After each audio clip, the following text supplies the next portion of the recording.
안녕하세요. 요한계시록 17장 1절에서 6절입니다. 1절. 일곱 대접을 가진 일곱 천사 가운데 하나가 와서 내게 말했습니다. 이리로 오너라. 많은 물 위에 앉아있는 큰 창녀가 받을 심판을 내게 보여주겠다. 16장 마지막 부분에서 일곱 번째 천사가 대접을 쏟았을 때 큰 도성 바벨론이 무너진 것을 여기서 좀 더 자세히 설명합니다. 많은 물 위에 앉은 큰 창녀는 앞으로 18절에 땅의 왕들을 다스리는 권세를 가진 큰 도성이라고 설명합니다. 바벨론은 구약에서 하나님을 떠난 도시를 상징하는 것으로 요한 당시는 하나님의 교회를 대적하는 로마 제국을 상징합니다. 영원히 무너지지 않을 것 같았던 교만과 음행과 자기 과시로 가득 찬 바벨론이 철저하게 심판을 받는 것입니다. 바벨론은 17장에서는 창녀로, 18장에서는 한 도성으로 그려집니다. 많은 물 위에 앉은 것은 하나님과 그리스도께서 보좌에 좌정하신 모습을 모방한 것입니다. 그녀가 많은 물 위에 앉아 있다는 것은 문명의 발전이 물을 끼고 발전한다는 것을 표현한 것으로 창녀의 세력이 광범위한 세계로 퍼져 있다는 것을 뜻합니다. 요한은 당시 로마가 전 세계의 구석에 이르기까지 두루 미쳤던 막강한 영향력을 염두에 두고 이런 표현을 사용한 것입니다. 종말의 영적 바벨론이 얼마나 휘황찬란한 사치와 종교적 음행을 조장하고 하나님을 대적할지를 가늠케 합니다. 역사적 바벨론의 사치와 음행은 로마로 계승되고 이제 오늘날 우리 시대를 경외합니다. 2절. 땅의 왕들이 그녀와 더불어 음행했고 땅에 거하는 사람들도 그녀의 음행의 포도주로 인해 취했다. 땅의 왕들이 그녀와 더불어 음행했다는 것은 바벨론이 바로 이 땅에 거하는 자들이 범죄를 저지르게 만든 장본인이라는 것을 보여줍니다. 로마가 제시하는 경제적 번영과 군사적 안전 보장은 거부하기 어려운 큰 유혹입니다.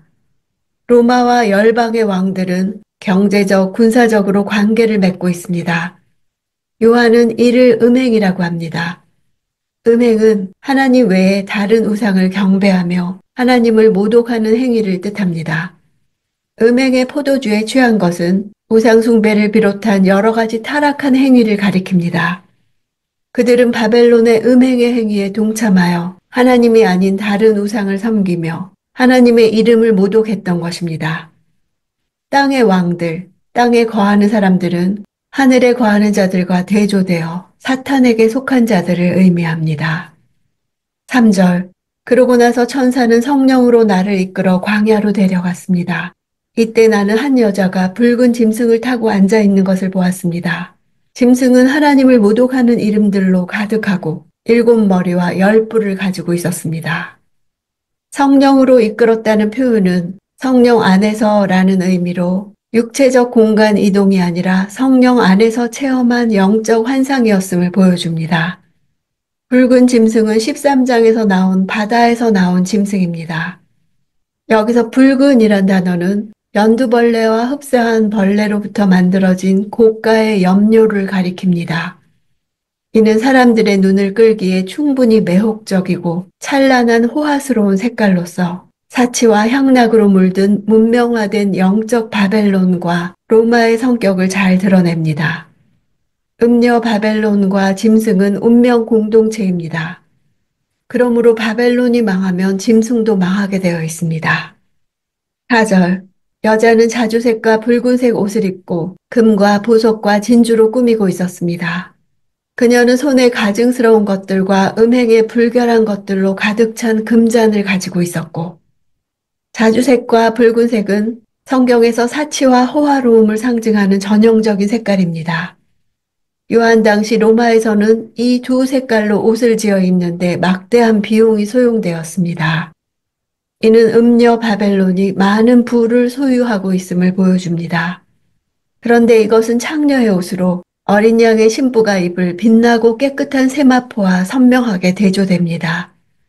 로마의 휘황찬란한 영화와 더불어 극도의 타락을 색깔과 시각적 이미지를 사용하여 효과적으로 전달합니다. 금과 보석과 진주는 바벨론의 무역 목록에서 대표 상품들입니다. 국제적인 무역을 통한 경제적 결탁을 상징합니다. 또한 금과 보석과 진주는 새 예루살렘 성의 재료이기도 합니다. 음녀 바벨론과 새 예루살렘 성의 유사성을 보여줍니다. 즉, 큰 성 바벨론은 겉으로 보기에 매우 호화스럽고 찬란합니다. 그래서 그 성은 종말에 도래할 것으로 예언되는 새 예루살렘과 혼동될 만합니다. 그러나 양자 사이에는 큰 차이점이 있습니다. 금과 보석과 진주는 창녀 바벨론의 외양을 묘사하기 위해 언급되지만 새 예루살렘 성의 묘사에서 그것들은 성의 본질을 설명하기 위해 언급됩니다. 음녀 바벨론의 외양은 새 예루살렘에 필적할 정도로 찬란한 것이 사실임에도 불구하고 그것은 결코 새 예루살렘이 아니라는 점입니다. 역사상 로마 제국이 비록 큰 권세를 지니고 선망의 대상이 되기는 하였지만 하나님 나라가 아닌 것과 같습니다. 당시 로마 제국의 위용에 도취되어 그 영광을 선전하는 이들 가운데에는 더 이상의 하나님 나라는 존재하지 않고 오히려 로마가 하나님 나라, 곧 새 예루살렘의 실현이라고 주장하는 이들도 있었습니다. 금자는 바벨론이 열방을 취하게 하는 본성을 나타냅니다. 지금까지 언급된 금촛대, 금띠, 금면류관, 금대접 등과 같이 고귀한 것 같으나 그 안에는 가증스러운 것들과 불결한 것들로 가득 차 있었습니다. 가증한이란 단어는 성경에서는 하나님을 대항하는 것으로 반드시 제거되어야 할 진노의 대상입니다. 불결함은 우상숭배의 배후에 귀신이 있음을 상징합니다. 음녀는 겉으로는 화려하게 치장했지만 그 속에는 가증하고 더러운 것들로 가득 차 있는 이중적인 면모를 지닙니다. 5절 이마에는 비밀, 큰 바벨론, 창녀들과 땅에 가증한 것들의 어미라는 이름이 쓰여 있었습니다. 창녀의 이마에 기록된 이름은 요한 당시 로마의 고급 매춘부들이 자신의 이름을 쓴 머리띠를 이마에 둘렀던 데에서 차용한 것입니다. 요한은 휘황찬란한 외양을 가진 바벨론이 사실상 창기에 불과하다는 점을 분명히 합니다. 비밀이라 쓰인 내용은 7절 이후부터 나옵니다. 바벨론은 로마를 거점으로 취해진 상징입니다. 바벨론과 로마는 유사한 특성이 있습니다. 로마는 바벨론처럼 사치와 부패와 절대 권력을 가졌습니다. 하나님을 경배하는 백성을 무자비하게 탄압하며 그들의 목숨을 앗아가기까지 한 점에서 상통합니다. 그런 점에서 로마는 영적 바벨론이라 이름할 만하며 예수 그리스도의 재림이 임박한 시점에 등장할 막강한 적대 세력의 상징으로서 손색이 없습니다. 음녀 바벨론과 짐승은 모두 로마의 이미지로부터 취해진 상징입니다. 어미라는 말은 아이를 낳고 양육하는 사람을 뜻한다는 점에서 사치와 부패와 권력을 추구하는 성향의 모태가 바로 영적 바벨론과 로마라는 뜻입니다.